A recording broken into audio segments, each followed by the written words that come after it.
अस्सलाम वालेकुम। अच्छा जी, ये जो नसीहतें हैं ये मेरे एक्सपीरियंस एज अ स्टूडेंट भी और एज अ टीचर भी उस पर बेस्ड हैं, लेकिन आप अगर से डिफरेंट चलना चाहें तो आप बिल्कुल अपने मुताबिक चलिएगा। दो तीन चीज़ें। पहली बात तो ये कि अब आज 10 अगस्त पे रिकॉर्ड हो रहा है। अच्छा, इसमें सबसे पहली चीज़ कि अगस्त के महीने में क्या करना है। 10 अगस्त कोई मैं रिकॉर्ड करा रहा हूँ और अवेलेबल भी कर दूंगा तो 10 अगस्त की शाम को हो जाएगा। अब बाकी इसको कौन कब सुनता है, अगस्त के एंड पे सुनता है, सितंबर में सुनता है, तो उसके लिए सारी डिस्कशन यूज होगी जो भी कर रहा हूँ। अज्यूमिंग कि आप 10 अगस्त को सुन रहे हैं, मॉक को फिलहाल कर दें साइड पे, क्योंकि आपका कोर्स अगर 10 अगस्त को खत्म हो रहा है और मॉक 18 को है, तो फिर आप उसमें क्या तैयारी करेंगे और क्या पेपर देंगे, तो मेरी तरफ से तो वो एक इरेलीवेंट चीज़ हो गई। हाँ, अच्छी बात है, मॉक देना चाहिए, लेकिन 8 दिन के अंदर आपका कोर्स पूरा हो जाएगा और आप तैयारी करके मॉक दे देंगे, मुझे नहीं लगता। तो इसलिए मॉक को फिलहाल साइड पे कर दें। अब आपके पास दिन कितने रहते हैं, पेपर्स हैं, पहला पेपर कब है जिसका कोई भी नहीं, आई कैप ही पहला पेपर कब लेगा, 5 को है जी। तो आपके पास, अभी ले लेता हूं, आपके पास तकरीबन 25 दिन है इस काम के लिए। इन 25 दिनों में से आई कैप के पेपर से जब जिसका जो जब भी पेपर है, किसी का 5 को है, किसी का 8 को है, उससे 2-3 दिन तो पीछे छोड़ दें पहले पेपर की तैयारी कर लिए, उसको माइनस करके आपके पास तकरीबन 23 दिन है तकरीबन।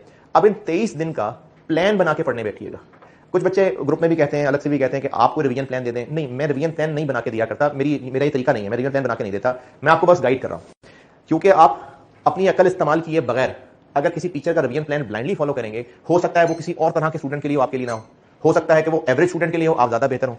तो इसलिए मैं रिवीजन प्लान पर्सनली इसके हक में नहीं हूं कि मैं टीचर बना के दूं। बाकी जो टीचर बना के देते हैं यकीनन वो बेहतरी सोच के बनाते होंगे। मेरी अपनी सोच ये है कि मैं कोई रिवीजन प्लान नहीं बता रहा हूँ, ये बनाना है आपने।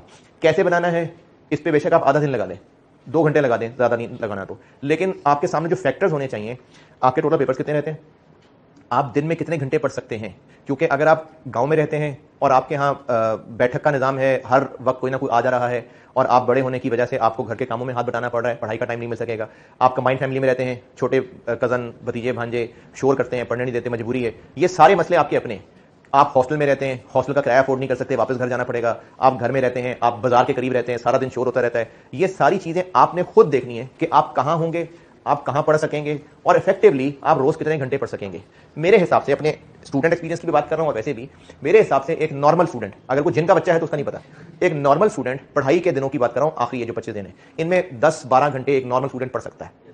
कोई होगा जो 15-16 भी पढ़ सकता है, लेकिन एक एवरेज स्टूडेंट को 10-12 घंटे तो पढ़ना चाहिए। अगर वो 10-12 घंटे नहीं पढ़ रहा तो फिर वो अंडर परफॉर्म कर रहा है।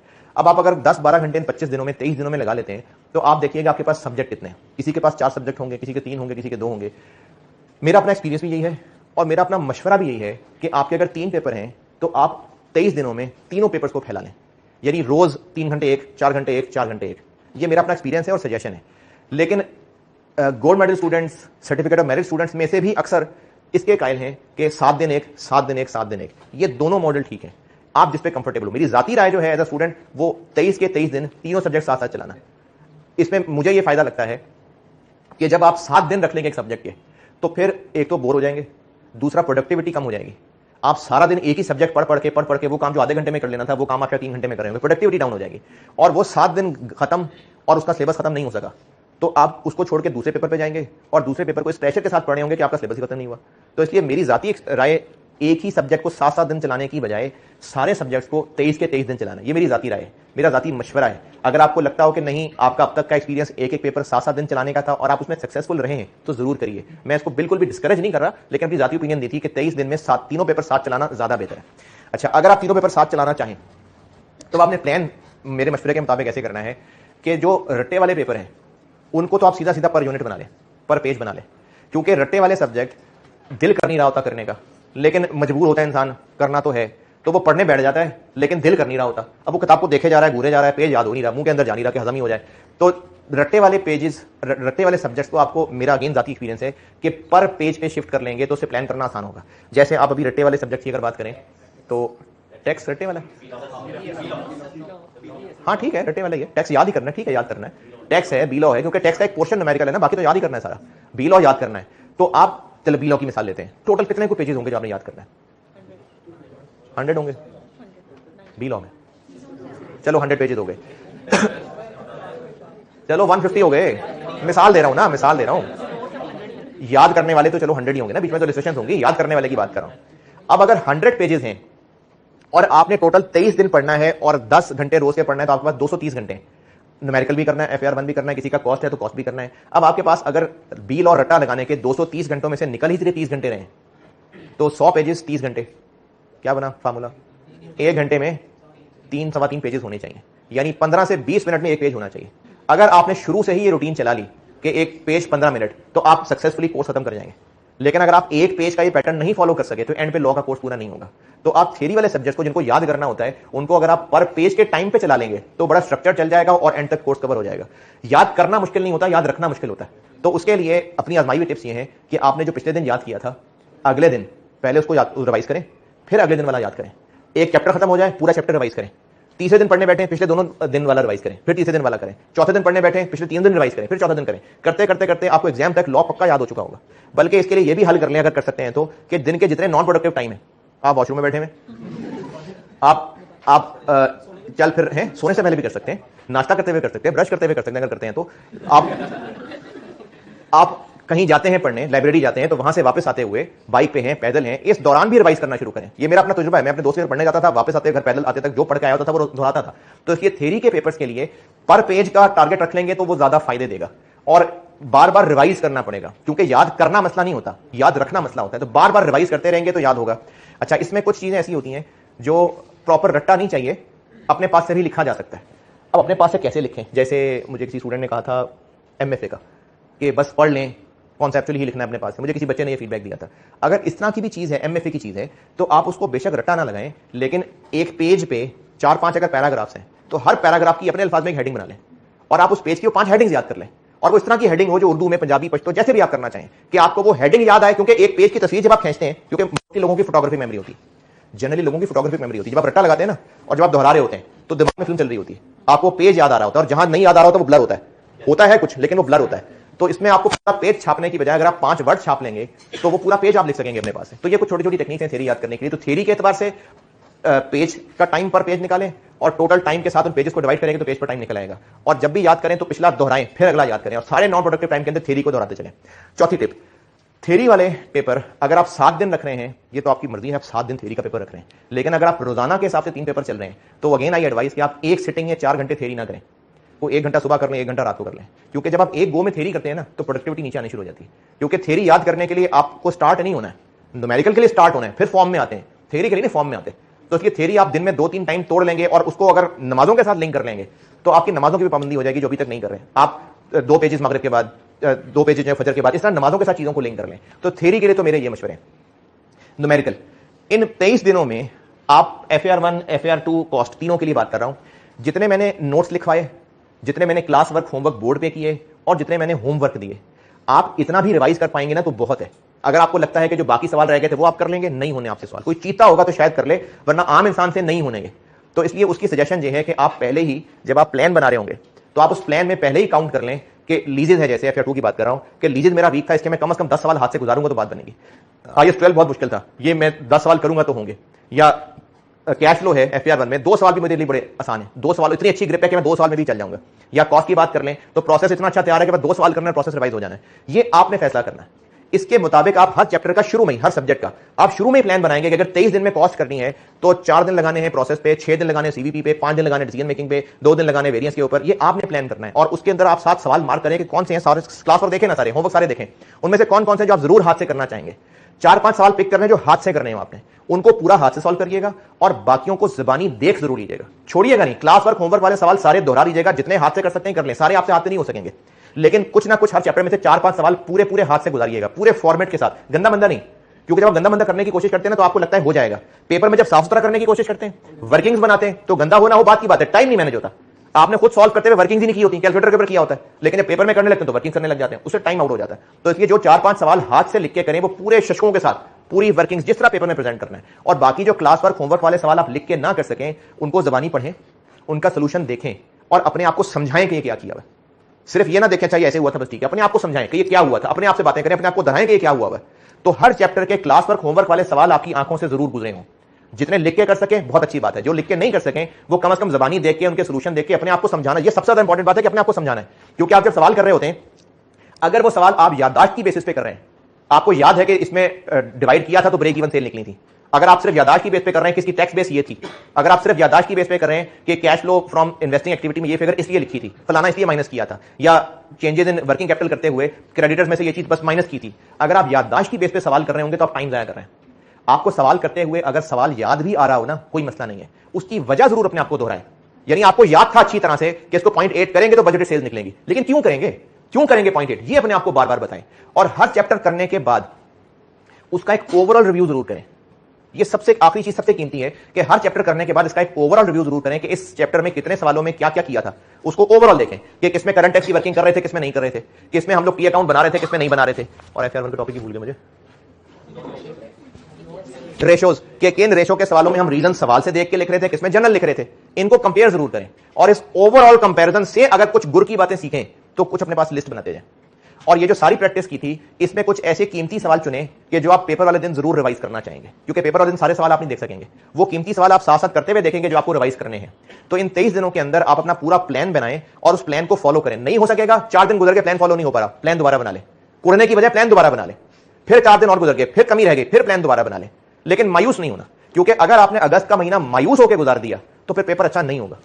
अगस्त में जो कर सकते हैं बस अपनी बेस्ट एफर्ट कर लें। देखें, जो आप नहीं कर सके ना, कोई बात नहीं, जो कर लिया है उसी को अच्छा कर लें। अगस्त मायूसी का महीना नहीं है। अगर आपने अगस्त मायूसी में गुजार दिया फिर आपसे नहीं समझा जाना एग्जाम वीक के अंदर, क्योंकि मैंने लोगों को देखा है जिन्होंने 3-3 पेपर रखे होते हैं, आखिरी वीक में आके फैसला करते हैं कि एक ड्रॉप करना है, और वो जो ड्रॉप करना है वो नर्व से उतरता ही नहीं है, और जो बाकी 2 हैं वो इसी दुख में जाके खराब कराते हैं कि मेरी तो अटेम्प्ट लग गई है। तो इसलिए अगस्त के महीने में आपने मायूस नहीं होना, जो कर सकें कर लें और फिर उस पर सबर शुक्र करें। जितने लोग यहां बैठे हुए हैं अगस्त से रिलेटेड पहले कोई सवाल खास पूछना चाहें तो पूछें, फिर मैं सितंबर पे आता हूं। अगस्त से रिलेटेड आप, हाँ, एक स्टूडेंट ने सवाल पूछा था कि ये जो टॉपिक्स होते हैं कि लास्ट टाइम आ गया है अब नहीं आएगा, या पिछली 4 अटेम्प्ट से लगातार क्वेश्चन आ रहा है अब नहीं आएगा, इस तरह के जो तजुर्बे हैं ना वो कभी कभी बहुत उल्टे पड़ जाते हैं। इसलिए इनको आप फॉलो तो करें, लेकिन इतना रिजिडली फॉलो ना करें कि ये तो आना ही नहीं है, छोड़ दें, ये ना करें। हाँ, अगर आपके पास चॉइस है, जैसे अभी कॉस्ट में क्या कहता है मैंने, आ गया शटडाउन, कंटिन्यूअस शटडाउन। अब अगर आपके पास चॉइस है कि आप कंटिन्यू शटडाउन के बस एक ही सवाल कर सकते हैं, और फिर अगर उसके ज्यादा करें ब्रेक इवन रह जाएगा, तो फिर आप ब्रेक इवन कर लें, कंटिन्यू शटडाउन पे एक सवाल पे रुक जाएं। लेकिन ये नहीं करना कि लास्ट टाइम आ गया उसको रिवाइज तक ना करें, ये नहीं करना, क्योंकि सरप्राइजेस मिल जाते होते हैं, और ऐसे सरप्राइजेस मिलते हैं कि नंबर भी इतने ज्यादा पूछ लेता है कि वो फिर इंसान को नफसियाती तौर पर तोड़ के रख देता है पेपर। तो इसलिए ये जरूर आप गाइडेंस लें कि जो लास्ट टाइम आया शायद इस दफा ना आए, लेकिन सिर्फ इस हद तक कि उसके ऊपर 50 सवाल ना करें तो 5 कर लें, छोड़ना नहीं है कोई भी टॉपिक। हाँ, होता है, यानी एग्जाम में इसको वो जरूर लिफ्ट कराते हैं कि लास्ट टाइम ये पूछ लिया था, ठीक है कुछ और पूछ लेते हैं, ये होता है, ये ट्रेंड चल रहा होता है, लेकिन परफेक्टली चल रहा होता है नहीं, लेकिन ट्रेंड चल रहा होता है। अगस्त से रिलेटेड आपने बताइए कुछ और पूछना है तो जी। सर कुछ दिन ऐसे भी होते हैं अगस्त में जो हम डेली ना 12 घंटे 10 घंटे पढ़ रहे होते हैं, ऐसे दिन जाते हैं जो नहीं कर रहा था पढ़ने को, वो दिन को फिर कैसे मैनेज कर लें, क्योंकि वो सके होते हैं कैसे यार एंजॉय करने बाद जाते हैं या कुछ वो मिले तो वो टाइम ना डिस्टर्ब होता है फिर। अच्छा, एक तो जब आप 23 दिन का प्लान बनाएं तो वो 23 दिन का नहीं, आप 21 दिन का प्लान बनाएं, क्योंकि कोई खानदान में बुजुर्ग भी होंगे तो उनका भी मार्जिन रखें, और कोई शादी भी आ रही होगी इसका भी मार्जिन रखें। तो इसलिए इन 1-2 दिनों का मार्जिन रखें, अपने 23 की बजाय 21 दिन का प्लान बनाएं। लेकिन अगर कोई दिन इस तरह का खराब आ भी जाता है, एक दिन आ गया उसमें पढ़ाई कुछ नहीं जा रहा, तो उस दिन को जाया कर दें, अगले दिन फिर से प्लान बनाएं और मोटिवेट होकर फिर से प्लान बनाने की कोशिश करें, क्योंकि उस दिन के जाया होने पे अगर आप अगले सारे दिन फिर मायूस होकर गुजार देंगे तो फिर वो अगले 15 दिन भी खराब हो जाएंगे। हो गया बर्बाद, कोई बात नहीं, अगले दिन फिर से प्लान बना लें। बस अगस्त के महीने में मायूस नहीं होना, जो हो रहा है बस उस पर बेस्ट एफर्ट करते जाएं। जी, अच्छा, और रही बात कि अगस्त में तरतीब क्या रखें, दोनों बातें ठीक हैं, इनफैक्ट तीनों बातें ठीक हैं कि आप उल्टा चलना शुरू कर दें, जिस तरतीब से अभी पढ़ते आ रहे थे आप उल्टा चलना शुरू कर दें। अभी आप लोग रिवाइज करते करते ये अभी जो हमने FR1 में पढ़ा है IS 8 एरर्स, इसको रिवाइज कर लें, फिर से और पीछे चले जाएं, तो जिस तरतीब से पढ़ते थे उस तरतीब से वापस चल लें। IS 12 से शुरू कर लें, FR2 वाले IS 12 से उल्टा चलना शुरू कर दें, कॉस्ट में डिसीजन मेकिंग से उल्टा चलना शुरू कर दें। इसके 2 फायदे होंगे। एक फायदा तो ये होगा कि रिसेंट जो पढ़ा होगा वो जल्दी रिवाइज हो जाएगा, जल्दी कोर्स कवरेज होगी। दूसरा, इनमें कहीं ना कहीं जो पुराने कॉन्सेप्ट्स इस्तेमाल हुए होंगे, कहीं ना कहीं मटेरियल की वेस्टेज, कहीं ना कहीं कैश फ्लो की कुछ चीज ही आ गई होगी, कहीं ना कहीं एक्रूअल कैलकुलेशन हो गई होगी। जब आप रीसेंट चैप्टर्स को कर रहे होंगे तो उसमें छोटी मोटी वो कैलकुलेशन रिवाइज हो जाएंगे, फिर जब उल्टे चलते चलते उन पुराने चैप्टर्स तक पहुंचेंगे तो वो काफी हद तक आपके बीच में ही रिवाइज हो गए होंगे। क्योंकि अगर मैंने एक तरतीब से पढ़ाया है तो इसीलिए पढ़ाया कि जो पहले पढ़ना था उसका फिर आगे इस्तेमाल होना था, फिर आगे इस्तेमाल होना था। तो अब जब आप उल्टा वापस आएंगे तो उनकी टूटी फूटी रिवीजन बीच में ही हो गई होगी, फिर आपको वापस आते आते लेबर पे टाइम कम लगेगा, फिर आपको डेप्रिसिएशन पे टाइम कम लगेगा, क्योंकि बार बार डेप्रिसिएशन कैलकुलेट की भी होगी। तो इसलिए एक तो ये है कि आप उल्टा चल लें। दूसरा ये है कि बिल्कुल जीरो से चलें, बिल्कुल शुरू से, बिल्कुल बेसिक नोट से, जीरो से चलें। और तीसरी स्ट्रेटेजी ये है कि जो ज्यादा इंपॉर्टेंट है, जैसे कॉस्ट में डिसीजन मेकिंग शदीद इंपॉर्टेंट है, इन्वेंटरी मैनेजमेंट भी शामिल है उसके अंदर, डिसीजन मेकिंग ग्रिड है ये शामिल है, वेरिएंस प्रोसेस, पहले इनको कर लें, बाकी इसके बाद कर लें। FAR 1 में रेशोज पक्का सवाल आना है, ये जो आखिरी ग्रिड स्टैंडर्ड वाला है कंफर्म 2-3 सवाल आने हैं, तो इनसे स्टार्ट कर लें, बाकी फिर इसके बाद कर लेना। FAR 2 consolidation, IS 12, leases, IS 37, IFRS 15, ये 5 टॉपिक्स बड़े हैं, पहले इनको हाथ डालें, बाकी फिर एंड पे भी टाइम बचा तो IS 38 को एंड पे लपेट लें और 41 को एंड पे लपेट लें, तो ये भी कर सकते हैं। तो ये दोनों बातें ठीक हैं। क्या फाइनल अकाउंट का सवाल देखो, फाइनल अकाउंट उसमें 7-8 नंबर से ज्यादा का नहीं होता है, बाकी 7 IS 12 मिक्स हुआ होता है। जिसको आप फाइनल अकाउंट कहेंगे वो तो 7-8 नंबर की चीज है। वो जो फाइनल अकाउंट का न्यूमेरिकल पूछता है वो भी अगर 18 नंबर पूछ रहा है तो 12 नंबर तो IS 12 के पूछ रहा है उसमें। जिसको आप फाइनल अकाउंट कह रहे हैं वो तो 7-8 नंबर का है, उसमें तो है ही कुछ नहीं, उसमें तो इनकम स्टेटमेंट की सीधी सीधी फिगर दी उठा के लिख लेनी है। असल तो उसमें पूछी IS 12 रहा है, वो असल मुश्किल IS 12 की है, असल मुश्किल IFRS 8 की है, बाकी तो है ही कुछ नहीं। तो इसलिए फाइनल अकाउंट के सवाल को 18 नंबर का सवाल ना समझे, वो तो 7-8 नंबर का सवाल है, बाकी तो कोई और IS साथ जुड़ा हुआ है। तो इसलिए जो IS 12 है, लीजेज है, इनको पहले कर लें, बाकियों को बाद में कर लें। तीनों अप्रोचेस ठीक है कि तरतीब क्या रखनी है, ग्रिड के हिसाब से रख लें, शुरू से चल लें या एंड से चल लें। ये हो गया अगस्त का महीना। अब आ जाए एग्जाम वीक पे। एग्जाम वीक में जिस पेपर से पहले 1 दिन 2 दिन आपके पास टाइम है, लेक्चर नोट्स तो 100% रिवाइज करना है, लेक्चर नोट्स में कोई कमी नहीं छोड़नी। और जो सवाल अगस्त के दौरान मार्क किए थे उन सवालों को अगर सॉल्व कर सकें तो ठीक है, वरना सॉल्व करके अगर एक सवाल भी हाथ से गुजार लें तो बहुत है, क्योंकि ज्यादा सवाल अगर सॉल्व करते हैं ना तो दिमाग थक जाता है, तो फिर कॉन्फिडेंस लूज होता है कि मुझसे सवाल ही नहीं हो रहे। तो इसलिए ज्यादा सवाल हाथ से मत करिएगा, पेपर वाले दिन देख लीजिएगा, लेक्चर नोट सारे रिवाइज करिएगा, 1-2 सवाल हाथ से गुजार लें तो गुजार लें, वरना ज्यादा सवाल लिख के पेपर की तैयारी में नहीं सॉल्व करिएगा, क्योंकि उससे प्रेशर बढ़ जाएगा और अगर गलत होना शुरू हो गए तो फिर डाउन हो जाएंगे। लेक्चर नोट्स कम से कम सारे के सारे रिवाइज करने हैं, और जितने सवाल जबानी देख के अपने आप को दोहरा के गुजार सकें वो मैक्सिमम कवरेज हो जाए तो बहुत अच्छी बात है। अपना जो नींद का स्केड्यूल है, उस नींद के स्केड्यूल के साथ बहुत ज्यादा तजुर्बे मत कीजिएगा, क्योंकि आप जबरदस्ती जिस्म को तो जगा लेंगे लेकिन दिमाग का जागना ज्यादा जरूरी है। आप रातें जागना शुरू कर दें, आप पेपर में आंखें खोल के बेशक बैठे हो लेकिन दिमाग नहीं प्रोसेस कर रहा होगा चीजों को, एक चीज सामने लिखी हुई समझ ही नहीं आ रही होगी। तो इसलिए नींद के साथ तजुर्बे मत करिएगा, कोशिश करिएगा कि अब जैसे पेपर सुबह होता है शाम में होता है सुबह, तो आप कोशिश करिएगा कि अपना जो पूरा महीना पढ़ाई की तरतीब है ना वो ऐसे ही रखिएगा कि आप दिन में पढ़ें और रात को सो जाएं, यानी पेपर में बहुत तजुर्बे ना हो आपके साथ।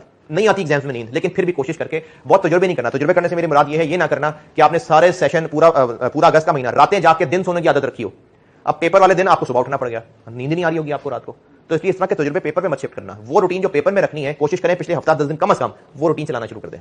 जिस पेन से, ये छोटी छोटी चीजें, जिस पेन से आप पेपर में लिखना चाहते हैं उसी पेन से तैयारी करिएगा। ये नहीं कि कोई नया इंपोर्टेड पेन पेपर के लिए रख लें और हल्का सा पेन पहले करें। जिस पेन को यूज करना है उसी की आदत रहे, जिस कैलकुलेटर को यूज करना है उसी की आदत रखिएगा। और ये ऐसे केसेस हुए हैं कि पेपर में कैलकुलेटर भूल के चले गए, वो भी कॉस्ट के पेपर के अंदर,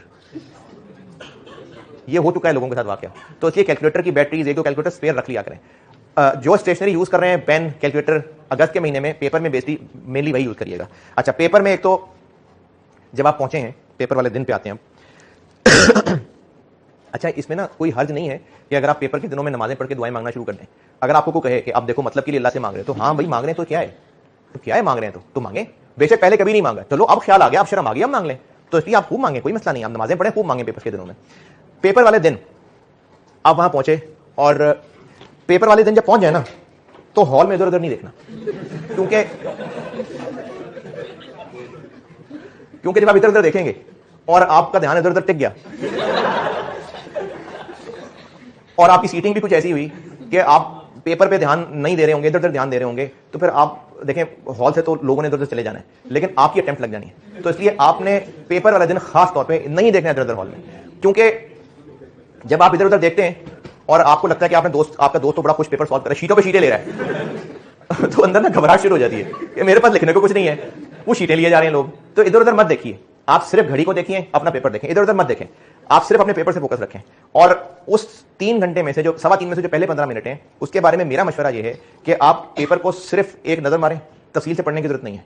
किसी एक सवाल को अल्लाह का नाम लेके पिक कर लें जो बज़ाहिर आपको मुनासिब लगाओ, वो टॉपिक आपका स्ट्रॉन्ग भी हो सकता है, लेकिन ये काम आप शॉर्ट क्वेश्चन के साथ ही कर सकेंगे, बड़े क्वेश्चन के साथ आप ये काम नहीं कर सकेंगे, 7-8 नंबर के साथ ये काम कर सकेंगे। और अब कॉस्ट में भी शॉर्ट क्वेश्चन और लॉन्ग क्वेश्चन है रीसेंट अटेम्प्ट से, कॉस्ट में यानी तीनों में ऐसे ही है, 2 सेक्शन है, सेक्शन ए में शॉर्ट क्वेश्चन है 6-7-8 नंबर के, बस दूसरे सेक्शन में 18-18 नंबर के क्वेश्चन है। तो आप सेक्शन ए में से एमसीक्यूज भी हो सकते हैं, ऐसे 7-8 नंबर का क्वेश्चन हो सकता है, उन 15 मिनट के अंदर आप पूरा पेपर पढ़ने की बजाय कोई 2 सवाल पिक कर लें छोटे छोटे, उनको जबानी सॉल्व कर दें, पूरा सॉल्व कर, कैलकुलेटर तो बनानी है यूज करना, कैलकुलेटर के ऊपर कर लें, सारा कुछ उसको जबानी सॉल्व करें, इधर पेपर की घंटी बजे उधर आप वो सारा कुछ सोचा था लिख लें। ये ऐसे ही होगा, ये ऐसे ही कॉन्फिडेंस देगा जैसे पहली बॉल पे आपने दूसरे बैट्समैन को आउट कर दिया या पहली बॉल पे स्टार बॉलर को छक्का लगा दिया। तो इसलिए 15 मिनट के अंदर पूरा पेपर पढ़ने की बजाय कोई एक दो सवाल पिक कर लें और उनको फिर जबानी सॉल्व कर लें। कर लिया, पेपर शुरू हो गया। अब इस पेपर के दौरान कुछ कहना, पेपर के दौरान कौन से टॉपिक का सवाल पहले करना है, कौन से टॉपिक का बाद में करना है, ये आपकी फॉर्म पे है। आप उस वक्त जैसे चल रहे हैं नेचुरल फ्लो में चलते जाएं, जैसे जैसे आपको उस वक्त ठीक लग रहा है। हाँ, कुछ सवाल जरूर कहूंगा कि इनको शुरू में हाथ मत डालिएगा। जैसे कंसोलिडेशन से जब स्टार्ट करेंगे ना, FR2 वालों की बात कर रहा हूं, तो आप उसको समेटते समेटते साफ सुथरा करके चलते चलते बिला वजह सवा घंटा लगा देंगे इसके ऊपर। इसी तरह से अगर आप FR1 की बात कर लूं, तो अगर आप नॉन प्रॉफिट ऑर्गेनाइजेशन के P अकाउंट खोल के बैठ गए तो उसको समेटने में मुश्किल हो जाएगी। और क्या रह गया, कॉस्ट सब एक जैसे ही है जहां से देखेंगे पेपर एक जैसा नजर आएगा। तो इसलिए आप बिल्कुल इंस्टिंक्ट फॉलो करें, जैसे चलते जा रहे हैं चलते जाएं, लेकिन हर सवाल में इस बात का ख्याल रखिएगा कि अगर आपको वो सवाल नहीं आता तो पूरे पाकिस्तान में किसी को नहीं आता, क्योंकि आपने मेहनत की हुई है वो उसी में से जो आपने पढ़ा हुआ है। सवाल को एक बार पूरी तरह ध्यान से पढ़ें, उसको प्लान करने पे टाइम लगाएं आप। और सवाल को प्लान करने का तरीका ये होता है कि सवाल को एक दफा पढ़ा, डाटा याद करने की कोशिश ना करें, रिक्वायरमेंट पे पहुंचे, रिक्वायरमेंट को ध्यान से पढ़ें। रिक्वायरमेंट पे जल्दबाजी नहीं करनी, रिक्वायरमेंट को ध्यान से पढ़ें। रिक्वायरमेंट बताएगी आपको कि क्या करना है। रिक्वायरमेंट को तसल्ली से पढ़ने के बाद, समझने के बाद फिर फैसला करें कि क्या करना है, कैसे करना है। फिर जो प्लान किया है उसकी चीजें एक एक करके ढूंढनी शुरू कर दें। जितना स्ट्रक्चर्ड सवाल करेंगे उतना आपको फायदा है, पेपर मार्क करने वाले को फायदा है। हर सवाल में कोई 2-4 पॉइंट मुश्किल होंगे, पूरा पूरा सवाल मुश्किल नहीं होगा। तो आप जिस सवाल में प्लान करके चलना शुरू हुए और सेल प्राइस पे फंस गए, आके सेल प्राइस आपसे निकल ही नहीं रही, पहले तो पूरी कोशिश करें, पूरी कोशिश कर लें। अगर बिल्कुल आखिरी कोशिश कर ली और कुछ समझ नहीं आ रहा, तो जो बेस्ट समझ आ रहा है उसको सॉल्व करें और अपनी बात को जस्टिफाई करने की कोशिश कर दें अंग्रेजी लिख के। जो आपको ध्यान में आया है ना कुछ लिख के क्लिक कर जाए, शायद अजम्पशन लिखें और उसको लेके आगे बढ़ें। उस गलती के करेंगे, उसके बाद उस वैल्यू को लेके आगे जब गए होंगे उस पूरे के नंबर मिलेंगे। तो इसलिए किसी भी सवाल में बीच में रुक के आपने छोड़ नहीं देना है। उसमें जहां फंसे हैं उसके बारे में जो बेस्ट समझ आ रहा है वो लिखें और नोट दे दें कि इसमें ये था, मैं ये अज्यूम कर रहा हूं, और उसको नोट को देखिए। हो सकता है वाकई में बिग बस डाटा हो सकता है वाकई आपके नोट में दम हो। तो इसलिए जो कर रहे हैं उसका नोट जरूर लिखें। बस आपने जो करना है ना, अगले को कन्विंस करने की कोशिश करने की आप सही कर रहे हैं। अगर आपके नोट में दम हुआ बिल्कुल माना जाएगा। बस कोशिश करें कि जो कर रहे हैं वो कन्विंस करें। हर सवाल को पूरा करने की कोशिश जरूर करें, लेकिन टाइम को सामने रख के। अगर आपको एक सवाल पूरा करते करते लग रहा है कि समझ कुछ नहीं आ रही, बस घसीट रहा हूं मैं, टाइम आगे निकल गया, छोड़ दें एक पेज, हो सकता है बाद में क्लिक कर जाए। लेकिन अगर कोई पेज आपको लग रहा है कि आप उसको घर तक छोड़ के आ सकते हैं, सवाल को 10 मिनट ऊपर भी लग रहे हैं, लगा लें। एक बार सवाल पूरा कर लेंगे ना तो कॉन्फिडेंस बढ़ जाएगा, लेकिन बहुत ज्यादा ओवर नहीं कर जाना। पूरा करते करते 25-30 मिनट ऊपर नहीं लगा देने। हर सवाल के लिए टाइम शुरू में टारगेट रख के फिर सवाल करिएगा। 20 नंबर का सवाल है, तकरीबन 36 मिनट अवेलेबल है। 10 नंबर का सवाल है, 18 मिनट अवेलेबल है। इसके हिसाब से टाइम को सामने रखते हुए सवाल करिएगा। हर 5-7 मिनट के बाद घड़ी देख लें, हर 10 मिनट के बाद घड़ी देख लें। और जिस सवाल को करना हो उसका अलग पेज पे नंबर लिखना। यह कोई मसला नहीं होता कि एक पेज पे एक पार्ट आ गया तो दूसरा पार्ट उसी पेज से शुरू हो सकता है कि नहीं, हो सकता है, लेकिन बेहतर है कि अलग पेज से करें। लेकिन हर नया क्वेश्चन हर नए पेज से शुरू करना है। और वो जो पहला पेज शायद उन्होंने छोड़ा होता है कि इस पे नहीं लिखना, तो उस पे नहीं लिखना। इन छोटी छोटी चीजों का ध्यान रख लिया करें। और पेपर अटेम्प्ट के हवाले से कैलकुलेशन वैसे तो शुरू से ही ऐसा करते, लेकिन अभी भी अगर कर सकें हर कैलकुलेशन को ना, या कम से कम हर मुश्किल कैलकुलेशन को डबल चेक करिएगा, क्योंकि छोटी मोटी बोंगियां लग रही होती हैं और डबल चेक करेंगे तो उसी वक्त बोंगियां पकड़ी जाएंगी। और हर सवाल पूरा करने के बाद अगर तो कोई 2 मिनट हैं तो एक बार उस पूरे को रिव्यू कर लें। अक्सर ऐसा होता है कि बोंगी लगी होती है और रिव्यू में पकड़ी जाती है, तो उसको ठीक करने का मौका मिल जाता है। इसके बाद मैं जो काम किया करता था वो बता रहा हूं, ये नहीं समझता, ये नहीं कह रहा सब लाजमी करें, जो कर सके वो कर ले। मैं ये काम करता था और आवाम को मशवरा भी ये देता हूं कि एक होती है अप्रोच 100 से 50, एक होती है 0 से 50। 100 से 50 पे नहीं आना। यानी अगर आपने सब पेपर देखा और आपको लगा कि ये 11 नंबर, ये तो मैंने छोड़ दिए थे, 11 गए। अगला सवाल देखा, ये भी नहीं आता, 10 और गए। अब ये जो गए, ये आप बैकफुट पे आते जा रहे हैं और आप 100 से गिरते गिरते गिरते गिरते 50 से गिर जाएंगे और आपको अंदाजा भी नहीं होगा। इसकी बजाय मेरी अप्रोच ये थी कि एक सवाल किया और बहुत जल्दी से कोई मार्किंग की, थोड़ी सख्त रहते हुए लेकिन जल्दी से मार्किंग की, और उसकी मार्किंग करके लगा कि 8 नंबर आ गए इसमें, चलो 8 नंबर मेरे पास हैं, अब 42 के लिए और लड़ाई करनी है। फिर अगला सवाल किया, उसमें इसी तरह से जो कोशिश कर सकती थी कि उसकी क्विक मार्किंग की, 13 नंबर तो बनते हैं, 21 हो गए, बस 29 रह गए। तो इस तरह से जब हौसला बढ़ता जाता है ना, कितने नंबर आ गए, इतने रह गए, इतने आगे, इतने रह गए, तो इससे कोशिश, इसमें फोर्स मिलती है कि बस थोड़ी सी और नंबर चाहिए, थोड़ी सी मेहनत और करनी है। तो इस पॉजिटिव अप्रोच लेके चलिएगा कि कितने नंबर आते जा रहे हैं, जो जा रहे हैं उनको छोड़ें, जो आ रहे हैं नंबर उन पर फोकस करें। करते करते खींच तान के 50 पूरे करने हैं आपने। और इस पेपर के हवाले से आखिरी नसीहत यह है, जो मैं हर दफा करता ही हूं, और या तो ये बाती बात होती है, लेकिन हर दफा ही तकरीबन मुझे हर डिफरेंट, चाहे वो सीए फाइनल लेवल हो चाहे बेसिक लेवल हो, हर दफा मुझे बच्चों ने कभी ना कभी ये फीडबैक दिया है। अब या तो वो इखलाकन कह देते हैं, लेकिन सारे इखलाकन नहीं कहे जा रहे हैं, तो इसलिए शायद इससे फर्क पड़ता हो कि आपने ना वहां पेपर में बैठे हुए हिम्मत नहीं हारनी। या तो आपको आ जाए मौत, फिर तो ठीक है, फिर तो और चॉइस ही नहीं है, लेकिन अगर मरे नहीं है तो आपने हिम्मत नहीं हारनी, क्योंकि नहीं देना अगले टाइम में पेपर, दोबारा नहीं लगाने 6 महीने और। हिम्मत नहीं हारनी, जो है वो अपने अंदर जो भी एफर्ट कर सकते हैं बेस्ट एफर्ट कर दें। आखिरी जब बिल्कुल बस हो जाए ना कि नहीं हो रहा है काम, अगर आपको लगता है, ये आखिरी जज्बाती जुमला ही होता है, मैं हर दफा कहता हूं बच्चों को, अगर आपको लगता है कि आपके उस्ताद ने आपके लिए जान मारी हुई है, तो आपकी जब बिल्कुल बस हो जाए तो एक आखिरी कोशिश अपने उस्ताद के नाम पे फिर ट्राई करके देख लेना। हिम्मत नहीं हारनी। 3 घंटे जब तक खत्म नहीं होते और आपको ये कह नहीं दिया जाता कि बस पेपर छोड़ दें, तब तक हिम्मत आपने नहीं हारनी। Keep fighting for even single mark, क्योंकि 48 पे फेल भी फेल होता है। तो इसलिए एक एक नंबर कीमती है आपके लिए। फाइटिंग एटीट्यूड रखेंगे आखिरी लम्हे तक भी, तो आप कर जाएंगे 50 नंबर पर। कोई सवाल पूछना है तो पूछे, नहीं तो बस ठीक। कटिंग से नंबर तो नहीं कटते भाई।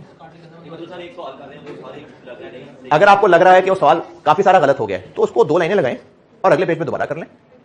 अगर आपको लग रहा है एक फिगर गलत है, तो उसको 2-3 लाइनें लगा दें, उसके ऊपर सही फिगर लिख दें।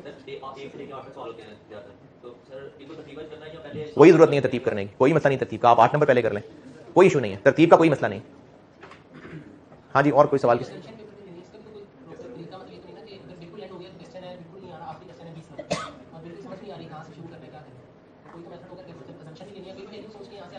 नहीं, 20 नंबर का सवाल बिल्कुल ही नहीं आ रहा होगा। चलें 10 नंबर है, आप कह रहे हैं बिल्कुल भी नहीं समझ आ रहा। कुछ भी नहीं उसमें कर पा रहे। अच्छा, तो जो डाटा उस वक्त है, उस डाटा का जो कर सकते हैं कराएं। कुछ ना कुछ तो वर्किंग तुक्का लग ही जाएगा। कुछ समझ नहीं आ रही है कि इसमें करना क्या है, बस जो डाटा है उसका जो कर सकते हैं कराएं। तो मल्टीप्लाई डिवाइड कुछ कर सकते हैं, कुछ करें, कोई वर्किंग शायद तुक्का लगे।